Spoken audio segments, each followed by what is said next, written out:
చదువులో టాపర్, సమాజంలో గౌరవప్రదమైన స్థానం, చార్టెడ్ అకౌంట్గా లక్షల్లో ఆదాయం.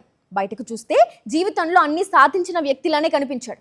కానీ కనిపించని ఒక వ్యసనం అతని జీవితాన్ని లోపల నుంచి నెమ్మదిగా కూల్చేసింది. ఆన్లైన్ గేమ్స్, ఆన్లైన్ బెట్టింగ్, అప్పుల భారం, మానసిక ఒత్తిడి. ఈ 4 పదాలే చివరకు ఒక కుటుంబంలో తీరని విషాదాన్ని మిగిల్చాయి. సిద్దిపేటలో జరిగిన ఈ ఘటన మనందరికీ ఒక హెచ్చరిక. నేను గ్రేసి, మీరు వింటున్నారు సాక్షి టీవీ పాడ్కాస్ట్. సిద్దిపేటకు చెందిన 33 ఏళ్ల గూడూరి సంతోష్ చిన్నప్పటి నుంచే చదువులో తన ప్రతిభను కనబరిచాడు.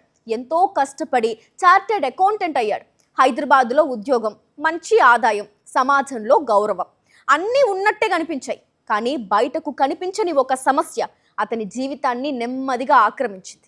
అదే ఆన్లైన్ బెట్టింగ్ వ్యసనం. మొదట వినోదం కోసం మొదలైన ఈ ఆట తర్వాత అలవాటుగా, ఆ తర్వాత వ్యసనంగా మారింది. మనస్తత్వ నిపుణులు ఒక విషయం చెబుతూ ఉంటారు. బెట్టింగ్లో ఒక్కసారి గెలిస్తే మళ్ళీ గెలుస్తాను అనే ఆశ, ఓడిపోతే పోయిన డబ్బు తిరిగి వస్తుంది అనే నమ్మకం. ఈ 2 భావాల మధ్య చాలా మంది చిక్కుకుపోతారు, ఇరుక్కుపోతారు. సంతోష్ విషయంలో కూడా ఇదే జరిగిందని పోలీసులు భావిస్తున్నారు. రోజు రోజుకు నష్టాలు పెరిగాయి, అప్పులు పెరిగాయి, ఆర్థిక ఒత్తిడి, మానసిక ఒత్తిడి, నిరాశ. ఈ పరిస్థితి అతడిని తీవ్ర నిర్ణయానికి నెట్టింది. ఆగస్టు 1వ తేదీ రాత్రి సిద్దిపేట శివార్లోని ఒక హోటల్లో సంతోష్ గది తీసుకున్నాడు. మరుసటి రోజు కూడా గది తలుపులు తెరుచుకోకపోవడంతో హోటల్ సిబ్బంది పోలీసులకు సమాచారం ఇచ్చారు. పోలీసులు గది తలుపులు తెరిచి లోపలికి వెళ్ళగా సంతోష్ మృతదేహం కనిపించింది. ఘటనా స్థలంలో ఒక సూసైడ్ నోట్ కూడా లభించింది. అందులో నా మరణానికి ఎవరూ కారణం కాదు అని పేర్కొన్నట్లు పోలీసులు తెలిపారు. కుటుంబ సభ్యులకు క్షమాపణలు కూడా చెప్పినట్టు వెల్లడించారు. ఈ కేసుపై పోలీసులు దర్యాప్తును కొనసాగిస్తున్నారు. ఈ కథలో అత్యంత బాధాకరమైన విషయం, సంతోష్ జీవితంలో ప్రతిభకు కొరత లేదు, అవకాశాలకు కొరత లేదు. కానీ వ్యసనం, అప్పులు, ఒత్తిడి వాటిని ఎదుర్కొనే సమయంలో ఒంటరిగా మిగిలిపోయాడు.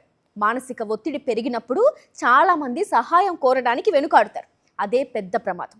కుటుంబంతో మాట్లాడటం, స్నేహితులను సంప్రదించడం, మానసిక ఆరోగ్య నిపుణుల సహాయం తీసుకోవడం, ఇలాంటి సమయంలో ఇవి చాలా కీలకం.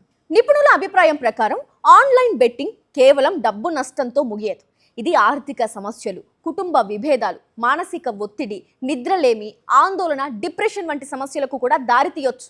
మొదట సరదాగా మొదలైన అలవాటు తర్వాత జీవితాన్ని నియంత్రించే స్థాయికి చేరే ప్రమాదం ఉంటుంది. సిద్దిపేటలో జరిగిన ఈ ఘటన ఒక కుటుంబానికి తీరని విషాదాన్ని మిగిల్చింది. అలాగే ఆన్లైన్ వ్యసనాలు ఎంత ప్రమాదకరమో మరోసారి గుర్తు చేసింది. మీకు లేదా మీకు తెలిసిన వారెవ్వరికైనా కూడా ఈ ఆన్లైన్ బెట్టింగ్, జూదం లేదా తీవ్రమైన మానసిక ఒత్తిడి సమస్యగా మారుతున్నట్లు అనిపిస్తే దాన్ని ఒంటరిగా ఎదుర్కొనే ప్రయత్నం మాత్రం చేయకండి. నమ్మకమైన కుటుంబ సభ్యులు, స్నేహితులు లేదా మానసిక ఆరోగ్య నిపుణులతో మాట్లాడడం చాలా ముఖ్యమైన మొదటి అడుగు. ప్రతి సమస్యకు పరిష్కారం ఉంటుంది. సహాయం కోరడం బలహీనత మాత్రం కాదు, సమస్యలను ఎదిరించి నిలబడ్డమే నిజమైన జీవితం.